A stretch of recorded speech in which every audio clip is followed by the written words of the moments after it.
The afternoon sun blazed mercilessly over the city, its golden rays bouncing off glass towers and glittering cars that lined the streets. Inside a sleek black Rolls-Royce, Alexander Cole, the billionaire CEO of Cole Enterprises, sat in silence, scrolling through his phone as his driver slowed at a red light.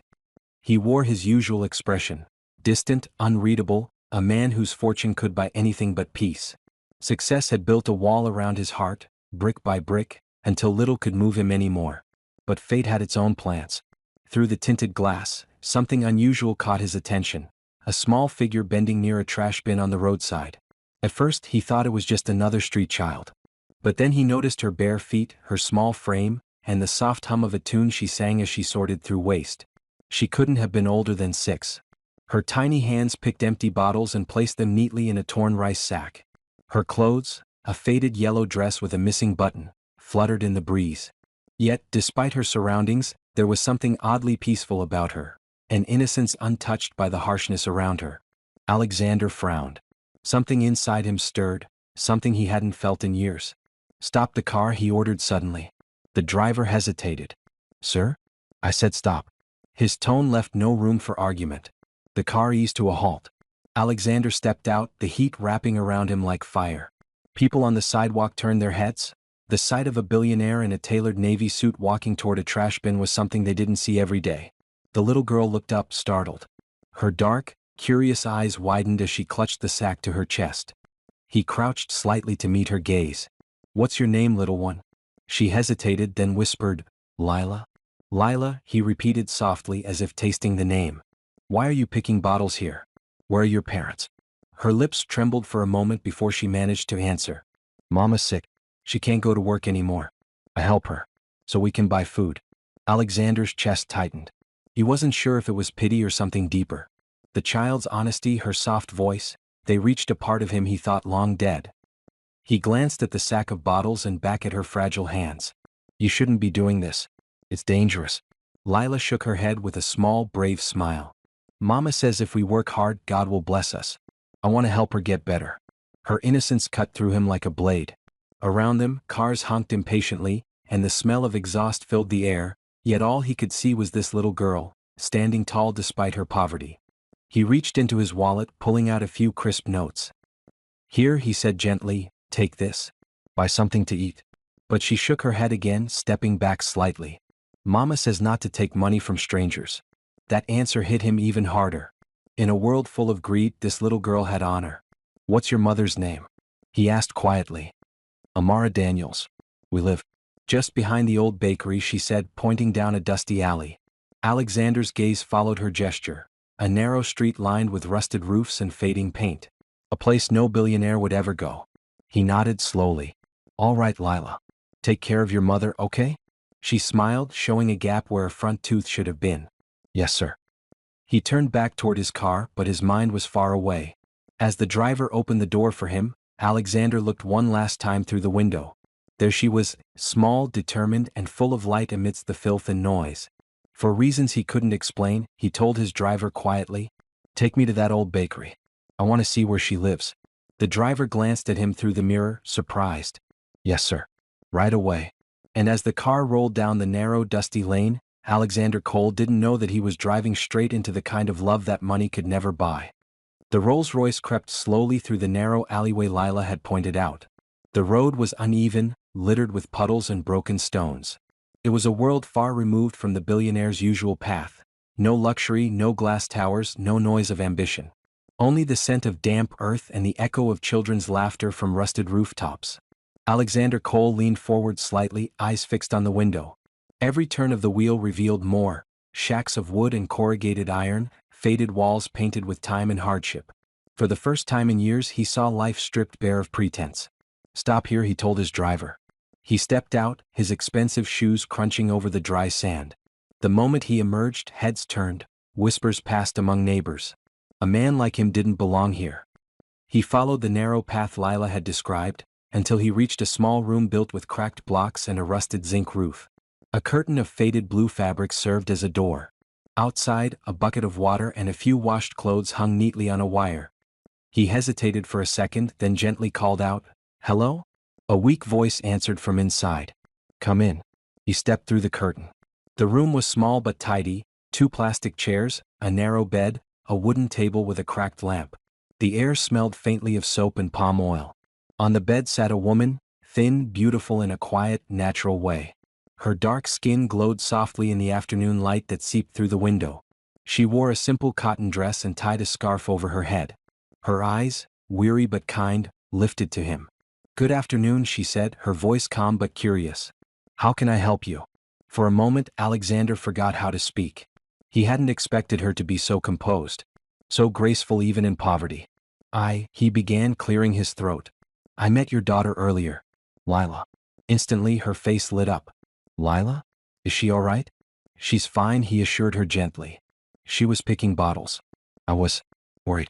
The woman sighed, lowering her gaze. "She does that sometimes when I'm too weak to work. I tell her not to, but she's stubborn, just like her father was." There was a quiet pain in her tone that made Alexander's chest tighten. "I'm sorry," he said softly. "I didn't mean to intrude." She shook her head. "It's all right. I'm just surprised anyone would stop to ask." He looked around the room again, clean, organized, but empty of comfort. Poverty had pressed her down, but not broken her dignity. Everything about her, her posture, her calm tone, her neatness, spoke of quiet resilience. "I wanted to help," he said after a pause. "Maybe I can send some money?" Her gaze snapped to him sharply. "No, please," she interrupted gently but firmly. "I appreciate your kindness, sir, but I don't take money I haven't earned." Alexander blinked, taken aback. Very few people ever refused him anything. She smiled faintly, softening her words. "If you want to help, maybe you can tell me where I can find work. I used to clean offices before my health failed." There was a grace in her humility that silenced him. He nodded slowly. "I own a company, Cole Enterprises. I can find something for you. Something light." Her eyes widened slightly. You're Mr. Cole?" He gave a small smile. "Yes. But please, call me Alexander." Amara hesitated, uncertain how to react to a billionaire standing in her tiny home offering her a job.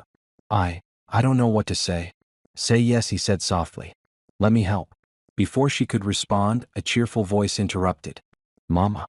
Lila burst into the room, her little sack of bottles bouncing at her side. She froze when she saw Alexander there. "Sir?" she gasped, surprised. Alexander smiled at her. "I told you I'd come check on your mother." Amara looked between them, realization dawning. "You're the man she talked to?" "Yes," he said. "You have a very brave daughter." Amara reached out, pulling Lila close. "I keep telling her she's too young to be out there," she said, her tone filled with both love and worry. Alexander's gaze softened as he watched them, mother and child clinging to each other, bound by something purer than wealth could ever buy. For a moment he didn't feel like a billionaire.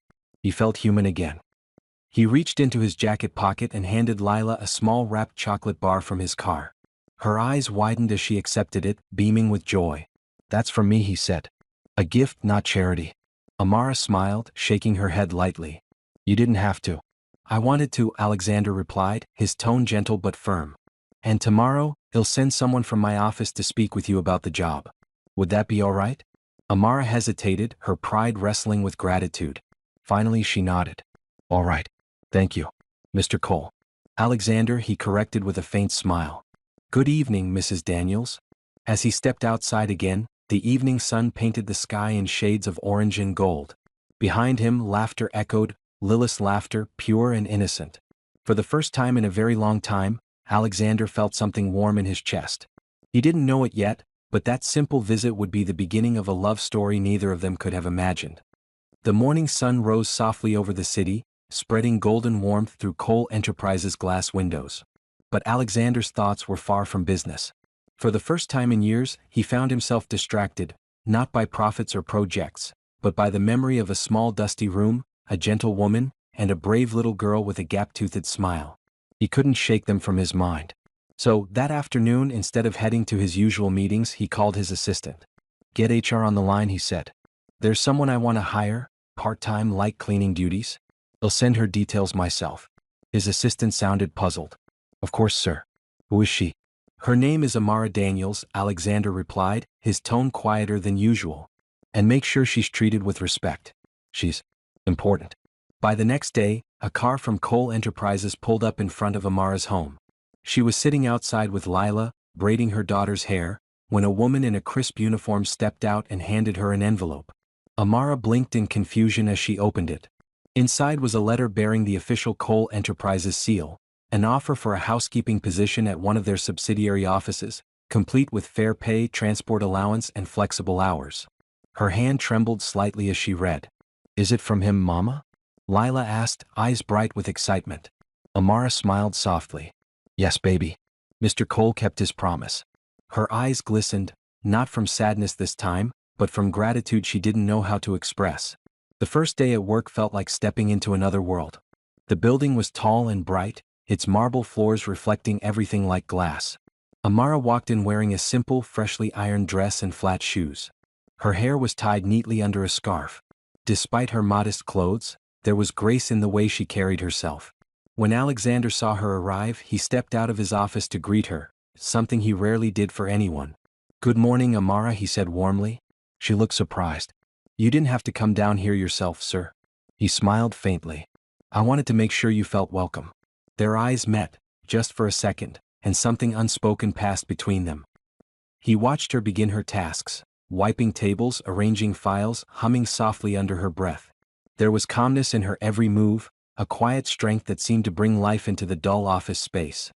One afternoon, as the staff took lunch breaks, Alexander found himself wandering toward the staff lounge.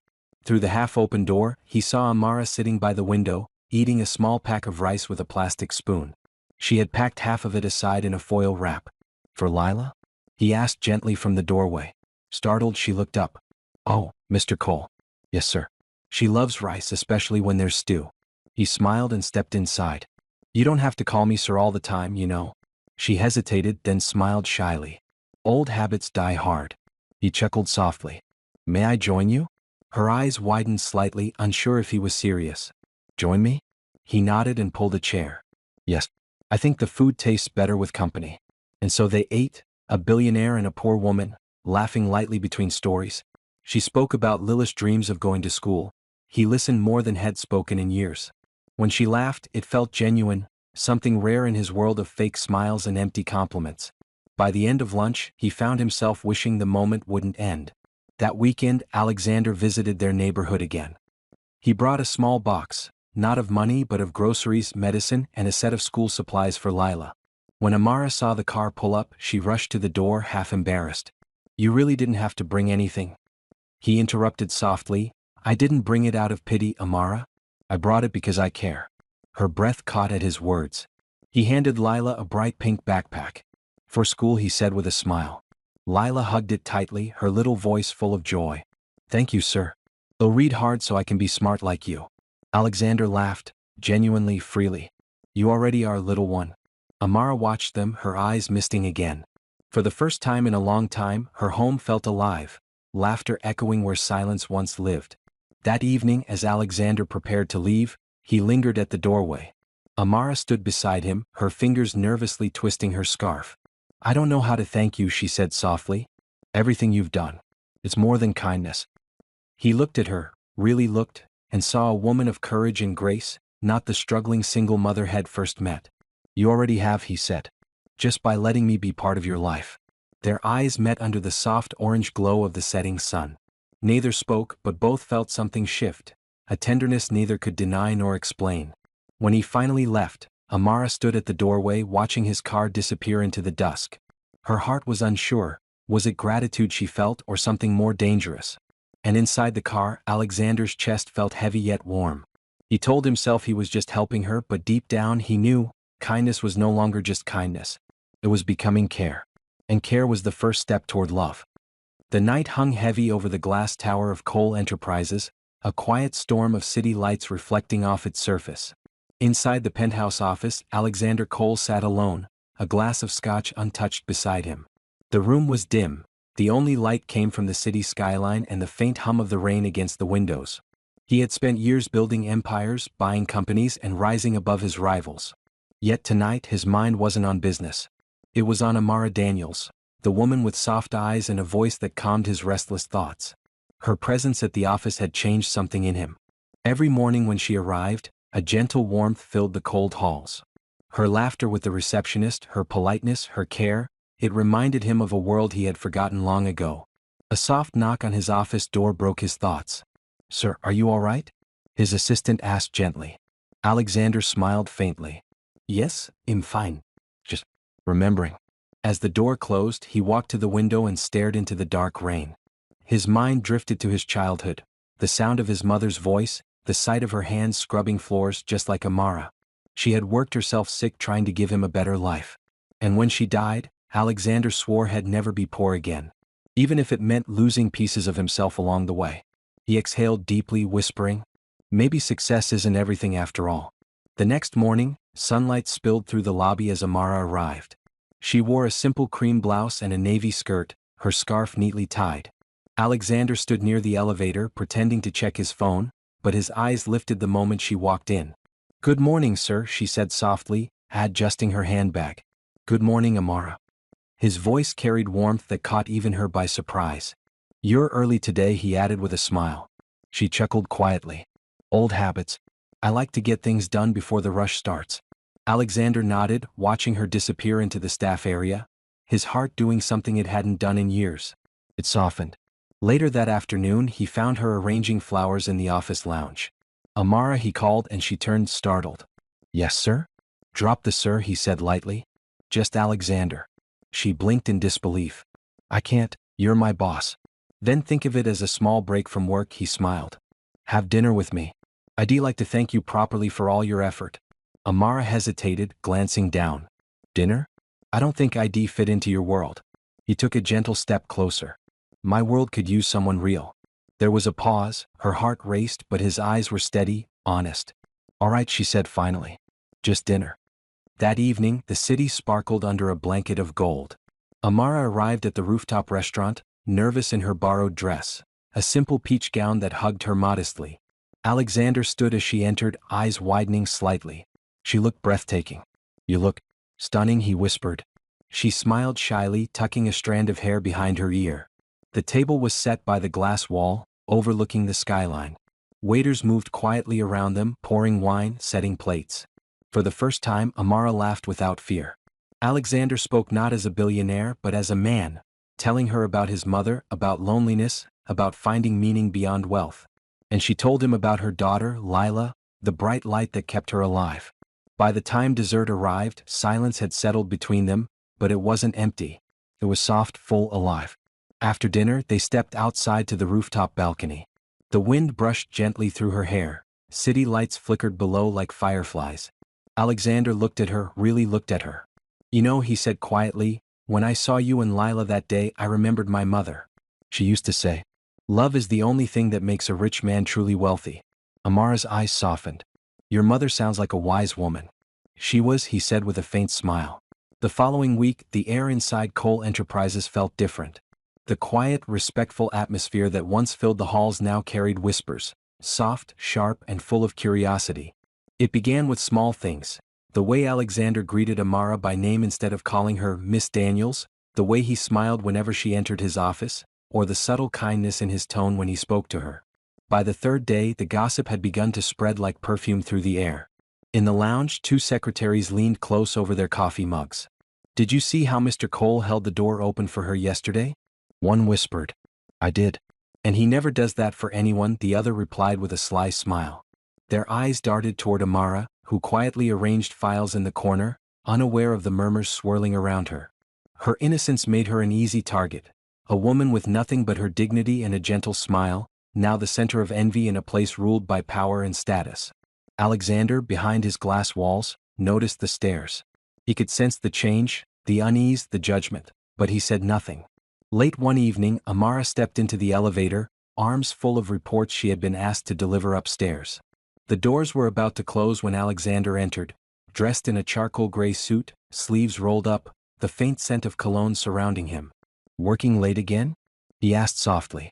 She nodded. "Trying to finish what the team requested. It's no trouble." He smiled, pressing the top floor button.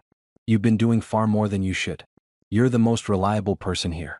As the elevator rose, their eyes met briefly, and though nothing was said, the air between them pulsed with quiet electricity.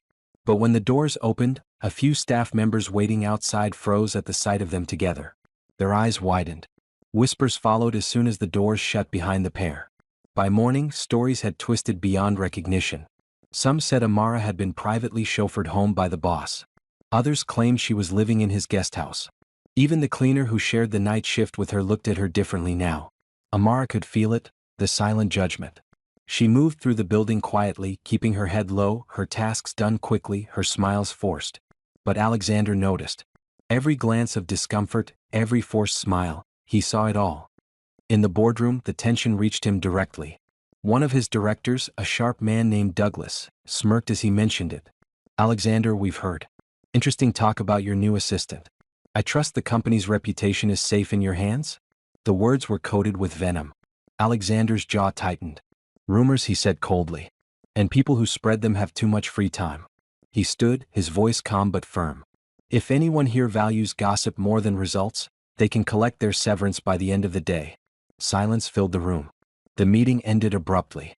That evening, Amara stood behind the building near the parking lot, tears streaming down her cheeks. She had done nothing wrong, yet she was being whispered about, shamed for simply existing near kindness. Alexander found her there, shivering slightly in the cool breeze. "Amara?" he said softly. She quickly wiped her face. "I'm sorry, Mr. Cole. I didn't mean to." He stopped her with a gentle shake of his head. "You have nothing to apologize for. People will always talk when they see something they don't understand." Her voice trembled. "I just wanted to work. To take care of my daughter." He stepped closer, eyes full of empathy. "You're strong, Amara. Don't let them take that from you." For a brief second, silence stretched between them, until he reached out, gently brushing away a tear from her cheek. The contact lingered longer than either intended. The next morning, Alexander made a decision. He called a company-wide meeting and addressed his entire staff. From this moment, he said, voice deep and controlled, any act of harassment, gossip, or disrespect toward any employee, regardless of rank, will lead to termination. I don't care who you are. The office went dead silent. Behind him, Amara watched from the doorway, her heart pounding. He was defending her, publicly, boldly. When their eyes met across the room, the look they shared spoke louder than any words. In that moment, everyone realized this was not a scandal. It was something real. Later that night, Alexander walked Amara out of the building. The sunset painted the city gold and pink. "Thank you," she whispered. "You don't owe me thanks," he replied softly. "I should have done it sooner." She looked up at him, eyes filled with gratitude and confusion. "Why are you doing this for me?" He paused. Then gently, "Because you remind me what goodness feels like." And as they stood under the fading light, something unspoken passed between them, not a confession but a promise. A fragile beginning of love tested by the world's cruelty. The weekend came with a calm evening sky painted in soft lavender and gold. The city had begun to quiet, and for once, so had Alexander Cole's mind. After a long day of meetings, he sat in the back seat of his sleek black car, gazing at a small envelope on his lap, an invitation he had personally written. It was simple and sincere. Dinner. No formality. Just company. He had never done such a thing before, never invited anyone from his office, especially not someone like Amara Daniels. Yet something about her warmth, her humility, her laughter even in hardship, had awakened something real within him. The next morning, Amara was polishing the glass doors when a courier approached her with an envelope. She blinked, surprised. "From who?" "Mr. Cole," the man said simply before walking off. Her hands trembled as she opened it. Her heart skipped when she read the words. Dinner. At his home. And she could bring Lila. For a moment she thought of refusing, afraid of what people might say. But then she thought of her daughter's bright eyes, how much Lila loved stories of the kind man with the big car. That evening she said yes. Alexander's mansion stood like a quiet masterpiece on the edge of the city, a blend of modern luxury and soft charm. Tall white pillars, warm lights glowing through glass panels, and a garden blooming under moonlight. When the car stopped at the entrance, Amara stepped out nervously in a simple emerald green gown, her hair in soft curls. Lila, in a bright yellow dress and white shoes, clung to her mother's hand, wide-eyed and excited. The front door opened. Alexander appeared, dressed in a black shirt with sleeves rolled up, no tie, just warmth in his smile. "Welcome," he said softly, his voice low and kind. "You both look wonderful." Lila grinned shyly. "Your house is like a castle." He laughed. "Then you must be the princess tonight." The dining room was elegant yet cozy, cream walls, soft lighting, and candles glowing between crystal glasses. Dinner was not the grand feast Amara expected.